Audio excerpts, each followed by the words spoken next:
भीमपल्ली वंशाभूति पूर्ण चंद्रम श्री अचल बोधाचार्य भीमपल्ली गदयास्य पौत्रम श्री नित्यानंद मालयार्यस्य जगराजनितं श्री निर्गुणातीत मौसा वासुदेवार्य प्रिय शिष्य श्रेष्ठं प्रज्ञान विलक्षणं मद्गुरु गोपालार्यं प्रणमाम्यहम्। सभाय नमः।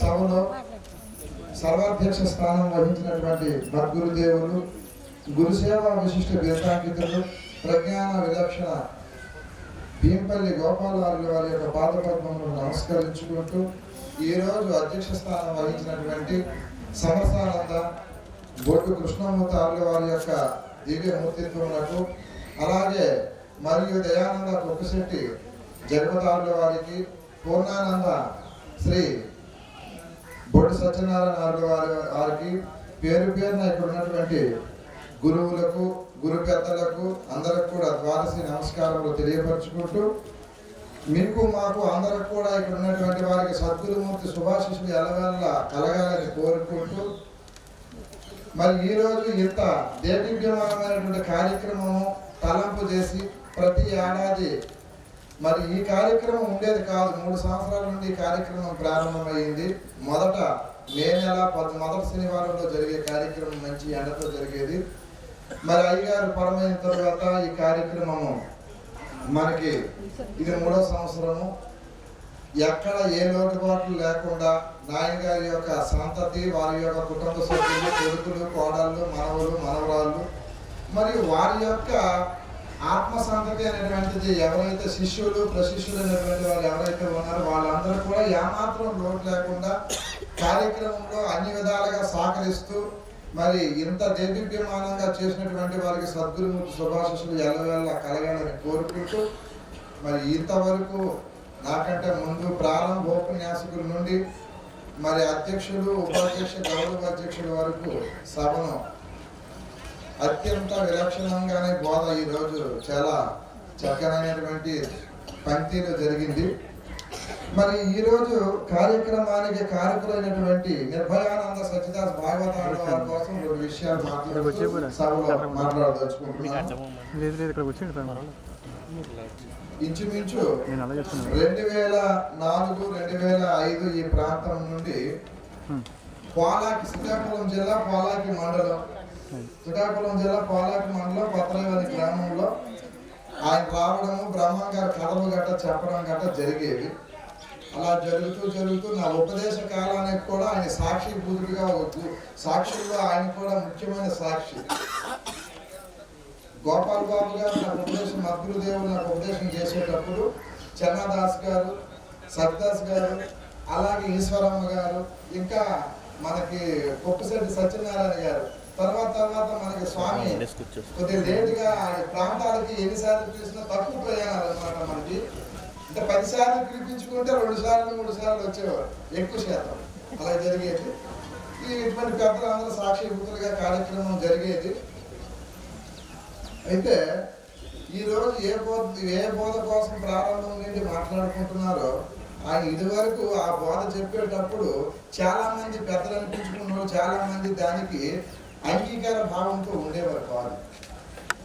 చాలా మంది పెద్దలు ఆ టైంలో నాయన మీరు అలా చెప్పే పద్ధతి కరెక్ట్ కాదు, ఇప్పుడే మీరు అది చెప్పినట్లుగా అయితే మిగతా వాళ్ళు దానికి ఎలాగవుతుంది, అభ్యాసులు ఉంటారు, అభ్యాస తీతులు ఉంటారు, ఆరుడులు ఉంటారు, ఆరుడు అతీతులు ఉంటారు, మీరు మొట్టమొదట్లో ఏది లేదనుకుని సంబోధన చేస్తే ఏ విధంగా అవుతుంది అనుకుని కొద్దిగా విమర్శ భావంగా కూడా మాట్లాడడం జరిగేది. ఎవరి మీద? సత్యదాస్ నాయన మీద. అంటే సభలో కాకుండా పక్కన తీసుకొని ఆయన కొద్దిగా బోధా విధానం మీరు కొద్దిగా ప్రారంభ దశ నుంచి మీరు చెప్తే ఆయన మరి అదే పంక్తిలో మళ్ళీ చెప్పేవారు. ఎక్కడ శైవము శాక్తేయము గానపత్యము కాపాలికము మొదలగు అన్ని మళ్ళీ మాట్లాడుతూ మళ్ళీ ఈ పంక్తిలోకి వచ్చి కూడా చెప్పే విధానము ఆయనకి ఆ రకంగా ఈ రకంగా 2 ఏళ్ళు దేశం మహానుభావుడు కాబట్టి ఆయన ఇందాక మన అధ్యక్షులు వారు చెప్పినట్లుగా ఆయన ఆశయం ఆయన తలుపు వాక్కు ఇక్కడ మాట్లాడుతుంది. ఈరోజు ఆ పంక్తిలోనే మాట్లాడుతుంది, ఆ పూర్ణ తత్వంలో పూర్ణ బోధలోనే మాట్లాడుతుంది. ఎందుకంటే ఆయన ఆశయం అటు చేసిన పేరు మరి ఆ మహనీయుడి కోసం చెప్పాలి అంటే ప్రత్యక్ష ప్రమాణంగా మీరందరికీ తెలిసింది ఏవో 2 విషయాలు చెప్తే ఆ విషయాల్లో మనకి మహానుభావుడైనటువంటి జగపతి నాయన కూడా సాక్ష్యమే. నేను ఈ గురువులందరికీ తీసుకెళ్ళను, ఉదయం పూజ అయితే రాత్రి అంతా భోజనాలు పెట్టి బాగా 10 గంటల వరకు ఉండి సేవ గట్ట అయిపోయిన తరువాత వాళ్ళు పడుకోలేక ముందు నేను వాళ్ళ దగ్గరికి వెళ్ళేవాడిని. వెళ్ళిన తర్వాత సంశయాలు ఉంటే అడిగేవాడిని అనమాట. ఇంకా అక్కడికి వాళ్ళకి స్టార్ట్ అయ్యేది జ్వరం. ఎందుకంటే ఇంకా వాళ్ళకి నిద్ర లేదు కాదు. నాయన వచ్చేవానికి ఆయన చెప్పేవాడు. తర్వాత మెల్లిమెల్లిగా కదిలేది ఆ బోధ. తెల్లవారులు అయిపోయేది ఆ బోధ. తెల్లవారులు ఇంకా చెప్తూనే ఉండేవారు. మొట్టమొదట ఆయన కదిలేవాడు కాదు. నిర్భయానంద స్వామి మొత్తం నేను చెప్తానని కదిలేవాడు కాదు. ఎవరైనా చెప్తే విని అక్కడ ఏదైనా పాయింట్ కొద్దిగా సైడ్కి వెళ్తుంది అనే ఉద్దేశం ఆయనకి వచ్చేస్తుంటే దాన్ని ఏ రకంగా ట్రాక్ ఎక్కించాలో ఆ ట్రాక్ ఎక్కించిన మహానుభావుడు నిర్భయానంద సచ్చిదానంద స్వామి. ఆయన కోసం ఎన్ని సభల్లో చెప్పుకున్న తప్పు. ఆ మహనీయుడికి మరొకసారి శిరసాష్టాంగ ద్వాదశి నమస్కారంలో ఆయనకు దివ్య మూర్తిత్వం నమస్కరించుకుంటూ మరొకసారి పెద్దలందరికీ నమస్కరించుకుంటూ మరి ఈరోజు మన శివరామ దీక్షితుల వారి సిద్ధాంతము సాంప్రదాయము దేశ నలుమూలలు ప్రచార రూపంగా ఉంది అంటే అది ఇటువంటి మహాత్ములు పర్యాటనలో ఉన్నారు కాబట్టి, వాళ్ళంతా పర్యాటించారు కాబట్టి ఈ దేశము నలుమూలలో కూడా వ్యాపించి ఉంది. అంతకుముందు సచ్చిదానంద పగడాల వెంకటేశ్వర అవధూత స్వాముల వారు, ఆయన హయాంలోనే పూరాక దుర్గానంద సరస్వతి పంచదశ స్వాముల వారు, ఇలాంటి మహనీయులు అందరూ పర్యటన చేసి అన్ని ప్రాంతాల్లో కూడా అన్ని రకాలుగా ఈ యొక్క వారిని అచలవదాచార్య డింపిల గడ్డయాల్లో వారు ఎక్కడ బర్మ ఆయన 1926లో పరమయ్యారు. అక్కడి నుండి ఇక్కడ ఈ చుట్టుపక్కల ప్రాంతంలో ఆ చుట్టుపక్కల ప్రాంతంలో ఉందంటే పర్యటన వల్ల ఇది సంభవించింది. ఆ పర్యటనలో కూడా ప్రధాన పాత్ర ఎవరిది అనుకోనంటే నిర్భయానంద సచ్చిదానంద భాగవతారుల వారిది మరియు గురుసేవ తరంగని మేడిశెట్టి ఈశ్వరమ్మ గారిది. ఈ రోజు కూడా చాలా ప్రాంతాల్లో మేము వెళ్తుంటే అయ్యా మీరు సచ్చిదాస్ గారు తాలూకే కదా, మీరు వాళ్ళందరూ ఒకటే కదా. ఎందుకంటే ఎత్తుకుంటూ భీమపల్లి వారు అంటే ఆ యొక్క స్టాంపును మాకు ఇచ్చేసి వెళ్ళిపోయాడు సచ్చిదాస్ నాయన గారు. అలాగే ఆయన కోసం మనం ఎన్నిసార్లు చెప్పుకున్నా తక్కువే. ఈ రోజు కూడా అటువంటి మహాత్ములు ఎన్ని రకాల బోధ చెప్పుకున్నా మనం చేస్తున్నాం ఏం తెలుసా, ఎక్కడ అడుక్కుంటే భోజనం దొరుకుతుందో అక్కడ అడుక్కోకుండా, ఎక్కడైతే భోజనం దొరకదో ఆ చోటుకి వెళ్ళి మనం ఈరోజు అడుక్కుంటున్నాం. ఆహారం ఎక్కడైతే లభిస్తుందో ఆ ఆహారం దొరికే స్థలం యందు మనం వెళ్ళి అడుక్కోకుండా, ఆహారం లేని స్థలం దగ్గరికి మనం వెళ్ళి ఈరోజు అడుక్కుంటున్నాం. అది మన అదృష్టమో దురదృష్టమో మనమే ఆలోచించుకోవాలి. చాలా సందర్భాల్లో అందరికీ తెలిసిన విచారణ కథలు చిన్న అది మళ్ళీ కృష్ణప్రభు కూడా బతిమాలుకున్నాడు. పునరాయుక్తి దోషం అంటూ మళ్ళీ చెప్పాను అనుకుని మీ బిడ్డడిగా మన్నించమని కూడా చెప్తాడు ఆయన కొన్ని సందర్భాల్లో. కాబట్టి ఒకనొక వ్యక్తికి ఆ రోజుల్లో వస్తు మార్పిడి ఉన్న రోజుల్లో ఆయన కట్టెల వ్యాపారం చేసుకునేవాడు. ఆ మహనీయుడు కట్టెల వ్యాపారం చేసుకుంటూ జీవనోపాధి నడుపుకునేవాడు. ఆ మహాత్ముడు వెళ్తూ ఒక 7-8 కొండలు ఎక్కేసినాడు.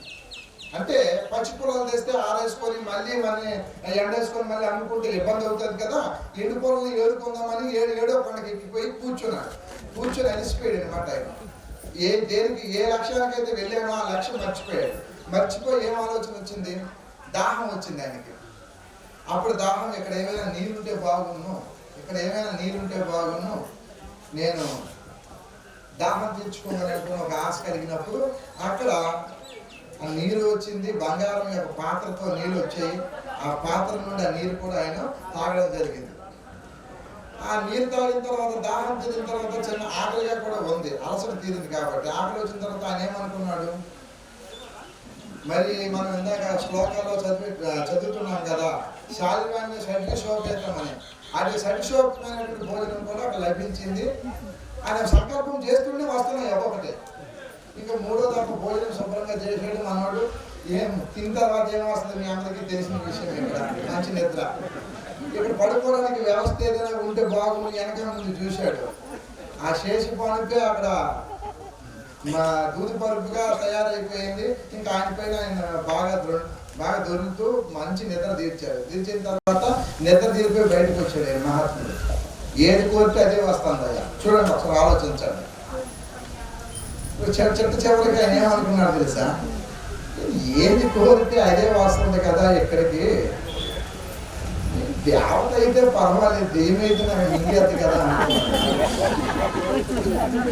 దేవత అయితే పర్వాలేదు, దెయ్యం మింగేసింది. అంటే ఇప్పుడు మనము గురువుకి ఉపయోగించుకునే విధానంలోనే ఉంటారు.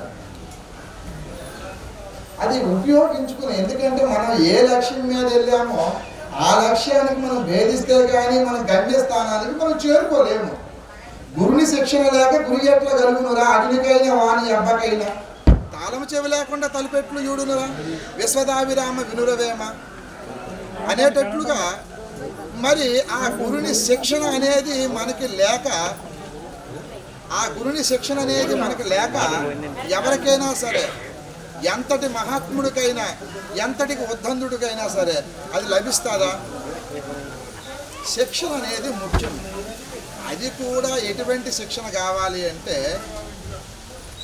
క్రమమైనటువంటి శిక్షణ, ఆచారవంతమైన శిక్షణ.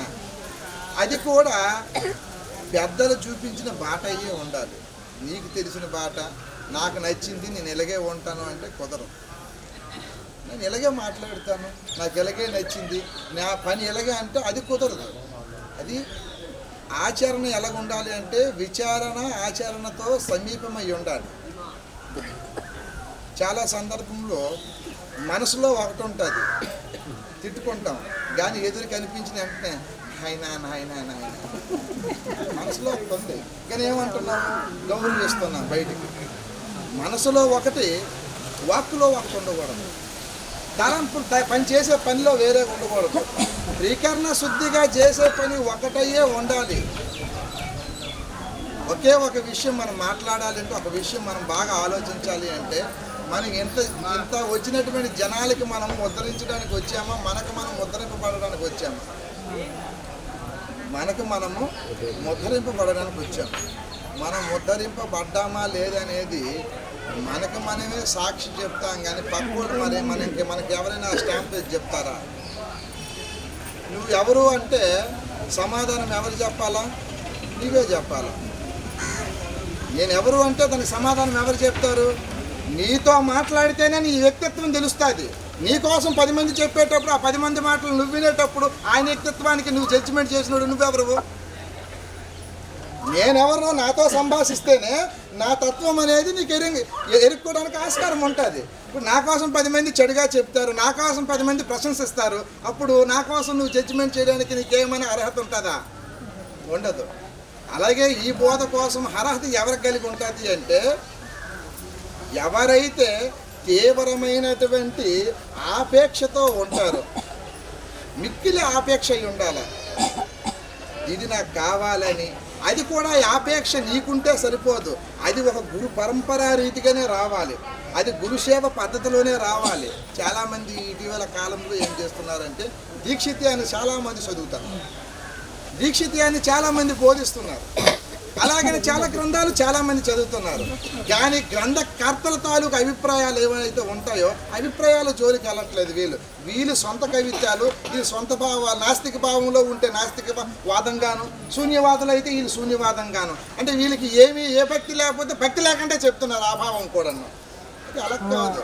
మన పెద్దలు, మన పూర్వీకులు ఈ రోజు వరకు ఏ క్రమంగా ఏ పంక్తిలో మనకు ఆచరించి, వాళ్ళు విచారించి, ఏ బోధ అయితే కరతల మార్గంగా మనకి ఈ రోజు వరకు తీసుకొని వచ్చారో ఆ విధానం అనేది మనం ప్రవేశపెట్టుకుంటే అది సస్యశ్యామలంగా ముందుకు ఏది కొనసాగడానికి ఆస్కారం ఉంటుంది. భగవద్గీత కోసం చెప్పారు. భగవద్గీత కోసం చెప్పాలి అంటే దానికి క్షుణ్ణంగా 700 శ్లోకాలు చదివినటువంటి వాళ్ళకి దాని మీద అభిప్రాయం తెలుస్తుంది. చాలామంది మహా ఉద్దండులు ఉన్నారు, చాలామంది మేధావులు కూడా ఉన్నారు చెప్పేవాడు. అయితే అది ద్వైతమా అద్వైతమా విశిష్టాద్వైతమా అంటే ఏం చెప్తాము అంటే దానికి ఒక కారణం ఉంది. ఆదిగురు శంకరాచార్యులు అద్వైతానికి స్థాపనకర్త. ఆయన అద్వైతాన్ని తీసుకున్నాడు, ఆయన కూడా దాని మీద రాశారు. అలాగే విశిష్టాద్వైతానికి రామానుజాచార్యులు రాశారు, అలాగే మధ్వాచార్యులు కూడా రాశారు. అయితే ఇప్పుడు కృష్ణుడు 3 మతాలను ఏమైనా స్థాపించిపోయాడే, అక్కడ 3 మతాలు ఆయన పెట్టలేదు. వీళ్ళకి వచ్చిన వెర్షన్లో శంకరాచార్యులు, ఒకరు మధ్వాచార్యులు, ఒకరు రామానుజాచార్యులు, ఎవరికి నచ్చిన వెర్షన్లో ఆయన తీసుకున్నాడు.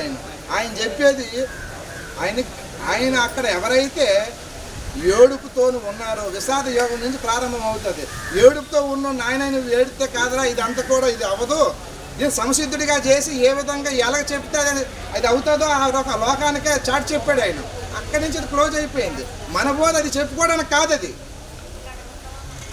మనం ఏం చెప్పాలి అంటే, అభ్యాసులు వచ్చేటప్పుడు మనం ఏం బోధ చెప్పుకుంటే బాగుంటుంది, అభ్యాస తీతులు వచ్చేటప్పుడు ఏ బోధ చెప్పుకుంటే బాగుంటుంది, ఆరుడులు వచ్చినప్పుడు ఏ బోధ చెప్పుకుంటే బాగుంటుంది, క్రమాలు మనం తీసుకొని వెళ్ళేటప్పుడు మనం ఆ పంక్తిలో వెళ్ళినప్పుడు ఎవరికి ఏ కన్ఫ్యూజులు ఉండవు. శివరామ దీక్షితుల సాంప్రదాయంలో సాంప్రదాయ గ్రంథములు తప్పించి ఎవరు ఎంత మహాకవి అయినా వాళ్ళ గ్రంథాలు మేము చదవమనుకుని ఒట్టుకాయని చెప్పండి, ఒక పంక్తిలో వెళ్తుంది. ఈరోజు ఇప్పుడు మాట్లాడేస్తాం, కాసేపు వెళ్ళిన తర్వాత ఆ గ్రంథం ఈ గ్రంథం చూస్తాం, ఈ గ్రంథంలో ఏముంది ఆ గ్రంథంలో, మళ్ళీ అవి కలగూర కంపేర్ చేస్తాం. ఇక్కడ అది కాదు. ఆచరణ లేని మాట, విచారణ లేని మాట, 2 కూడా పొల్లే. ఆచరణ లేకుండా మాట్లాడరాదు, విచారణ లేని కూడా మాట్లాడరాదు. ఆయన శివరామ దీక్షితుల వారు గురు శిష్య ప్రభావ ప్రకరణలోనే ఉన్నాయి. ఏంటి, ఎవరినైనా ఆయన ఖండించమని చెప్పాడా? ఎక్కడైనా కులగురువులను నిందించొద్దు, కులగురువులని నిందించరాదు, కులత్యాగం చేయరాదు, ఆచార త్యాగం చేయరాదు, ఇవన్నీ మంచి విషయాలు చెప్పాడు కదా. మహానుభావులు ఎన్నో విషయాలు చెప్పారు అందులో. కులత్యాగము, ఆచార త్యాగము, పరాస్త్రీని మట్టిపల్లి వలె భావించవాలను, సకల భూతములు తన వలె భావించవాలను, ఇటువంటి ఎన్నో ఇవన్నీ వదిలేసి ఏవైతే మనకి విరక్తిగా ఉంటాయో, ఏవైతే ఈ మధ్యకాలంలో మనం బాగా నలిపేసి నూరేమో ఆ మాటలు ఈసారి అడుగుతాము, మళ్ళీ సభలో ఆ మాటలు మాట్లాడకుండా మానేస్తాం. చిన్నపిల్లలు ఉంటారు కదా, సభకు రాకముందా కాకా తెరిస్తే కాకా ఉడితే కీ, ఇవేవైతే ఉంటాయో ఆ సభకు ముందు వచ్చేయడమో డ్రైవింగ్లు మాట్లాడిన తర్వాత మళ్ళీ సభలో ఆ మాట ఉండకపోవడం. క్రమము, ఆ క్రమము అది కూడా ఎటువంటి వాడికి అంటే, కృష్ణ ప్రభుల వారు శివరామ దీక్షితుల వారిని తీసుకుంటూ ఇది ఎలాంటి బాధ అంటే, చంచల బుద్ధి మానుంటి వేమి మధుగురు నిన్ను చూసి అదే సభా సీత్రావు అని చెప్పాడు. ఆ చంచల బుద్ధి మనము మానామా లేదనేది మనకు మనమే రుజువు. ఎందుకంటే మన పెద్దలు చాలా నిగూఢమైనటువంటి భావాలు ఇంతవరకు చెప్పుకొని వచ్చారు. ఇంకా వాళ్ళు చెప్పగల సమర్థులు ఇంకా ఉన్నారు. నేను మాట్లాడే మాటల మీద కూడా వాళ్ళ వివరణ కూడా చాలా తెస్తారు. కాబట్టి మరి మీ అందరికి కూడా మరొకసారి ద్వాదశి నమస్కారాలు తెలియపరచుకుంటూ ఇంతటితో నేను విరమించుకుంటున్నాను. జయ గురు సద్గురు మహారాజ్.